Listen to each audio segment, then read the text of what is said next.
Some of you may be familiar with Legendary, some of you may not. So I'm just going to take you through essentially what we do.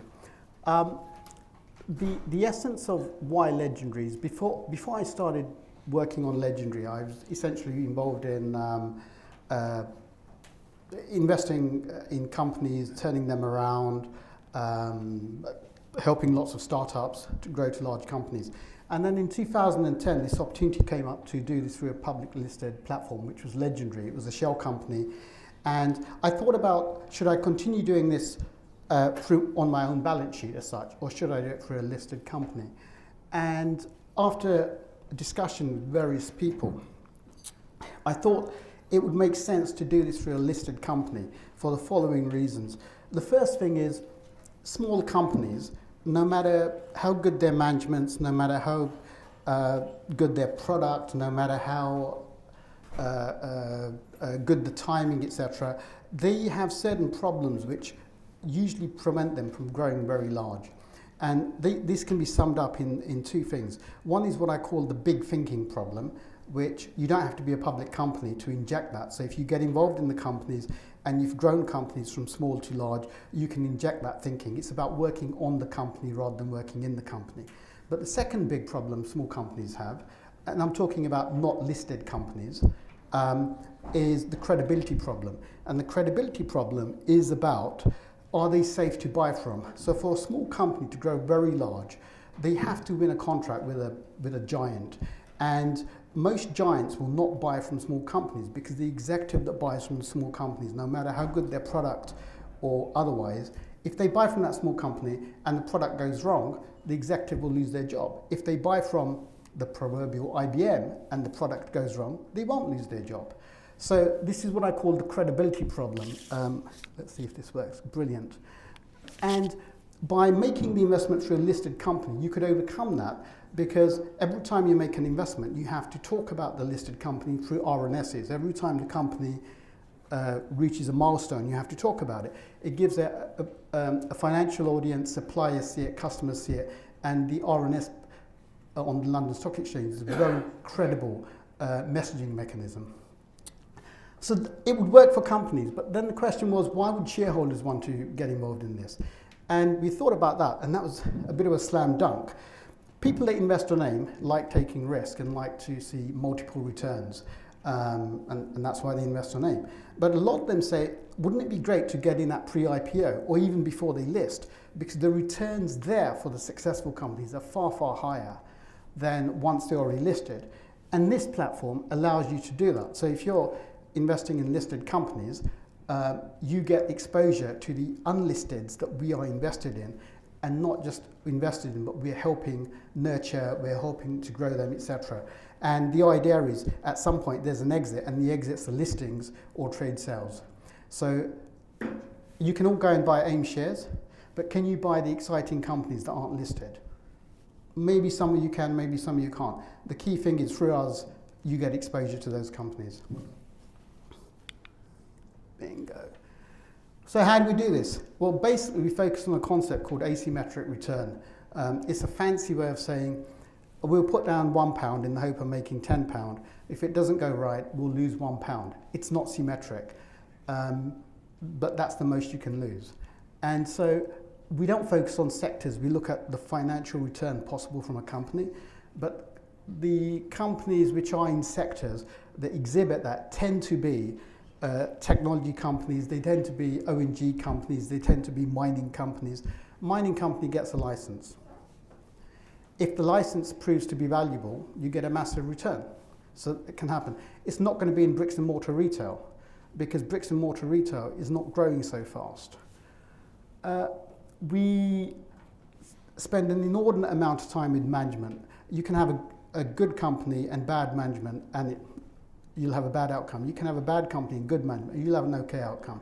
So before we make investments in the underlying companies, we spend a lot of time screening the management, and we're quite proactive. So we're not passive investors. When we invest in companies, we get involved. We sit on the board, we have influence, we call them up once a week, once a month, whatever's required. We go to meetings with them. Sometimes as the companies mature, we don't need to do anything. We can be quite passive. So it's not just about getting exposure to unlisted companies, a bit like Dragon's Den, but slightly more mature companies than appear on Dragon's Den. But you've got somebody who's got a hand on the tether, so they're helping the company navigate the risk and hopefully grow as well. How do we run the company? Right, we're very focused on trying to put every single penny into investments and not costs. To put this into perspective, when I rescued Legendary, since that time we've raised about 2.6 million over 7 years. Now most AIM companies would not survive on 2.6 over 7 years. That would be eaten up in costs. Not only have we survived, but we've taken the net assets of the company through prudent investments from a negative number to plus 6 million. Our remuneration is heavily weighted towards options. All the options are struck when the share price was 0.1, but they were struck at 0.2. Most AIM companies issue options on the money. So the shareholders make money before the directors do. And in terms of our salaries, we're pretty much under market. There's 2 directors, and collectively, we're paid less than 100 grand a year. And our valuation policy in terms of our balance sheet is very conservative. A company like ours can use 3 different methods under accounting rules and British Venture Capital Association rules. One is what I call the optimistic method. The second is kind of the middle of the road, where you do a DCF valuation and you look at the company and you say, our investments were X. And the third one, which I always have an argument with my accountants about, is the most conservative. So we take the investment at cost, we leave it at cost on our balance sheet unless a transaction happens. And once that transaction happens, we mark the investment up or we write it down totally. And if the company a year down the line wins more contracts and everything, we do not write the investment up until another transaction has happened. As an investment company, we should be forward-looking, not backward-looking. But this is a very conservative way of valuing our balance sheet, which, as I said, we've taken from minus whatever it was, 100,000 to 6 million in the space of 6-7 years, having raised only about 2.5 million quid. So, more interesting. What are the type of investments we've actually made? Track record. So our most prominent investment is we came across a tech company back in 2012, and we thought they had amazing potential. They basically solved the integration problem, which is about linking different computer systems together. We invested in them at an initial valuation of £2 million. And we said to them, look guys, you've got a really good product and you should try and win some big clients. And they said, like who? Now, bear in mind, at that time, they were dealing with small SMEs. We said, why don't you go for Tesco's? They laughed us out of the room and said, what, us? We have a couple of £100,000 a year turnover. Tesco's, we helped them win a Tesco contract. Credibility, they were then safe to buy from. Next up was Argos, which is Sainsbury's. Next up was the National Health Service, etc., etc. 18 months later, they raised money for growth at a valuation of 25 million. So 2 million to 25 million in 18 months.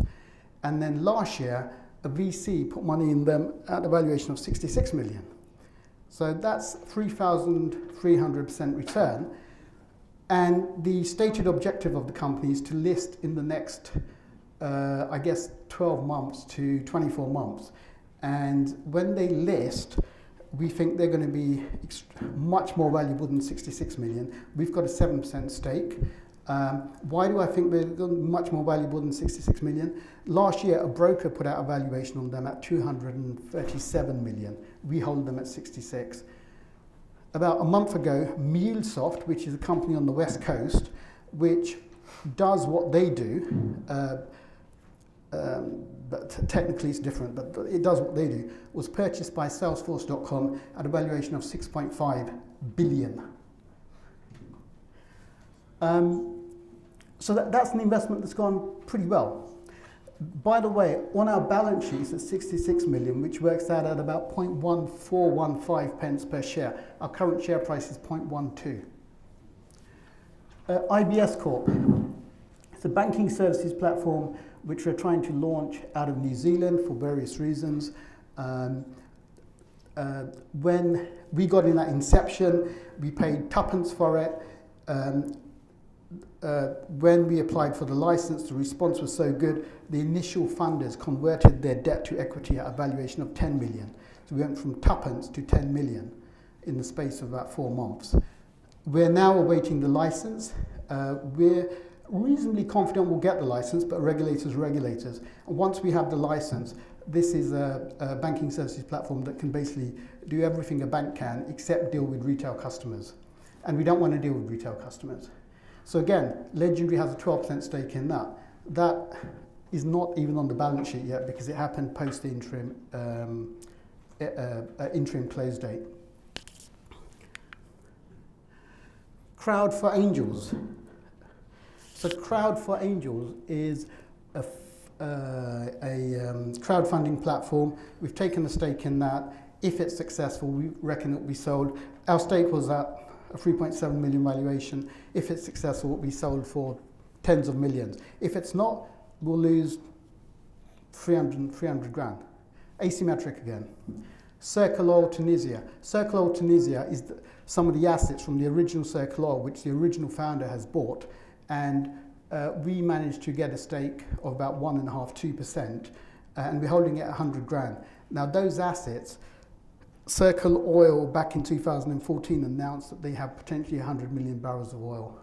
So should we be holding 1.5 to 2% of 100 million barrels of oil at 100 grand, or should it be a little bit more? And their plan is to list this year. I'm going to rush through this. So we, since we got involved, have made 12 investments. We still have 7, and 4 investments have generated multiple returns. Virtual Stock is one, IBS is another, Oracle's another one, and Fastnet, which was Terra Energy, which some of you would have got in at the listing. We got in at the pre-listing. If you want to get in at pre-listing, buy shares in us, because that's what you get exposure to. So there's a track record there as well. Sorry, I was told by Zach he's going to be very strict with time. So I'm going to fly through. This is a pretty interesting graph. Basically, this is our share price since we got involved, Tom and I. And this is our net asset value. So we've constantly increased the net asset value, as I mentioned, from a negative number to about 6 million. We've only raised 2.5 million in that time. The 6 million is based on very conservative valuation metrics. And only once previously was the share price below net assets, and then it quadrupled. It's now again below net assets, so you can have a guess where it might or might not go, particularly since this point where the share price went to 0.4. All the underlying investments are doing far, far better.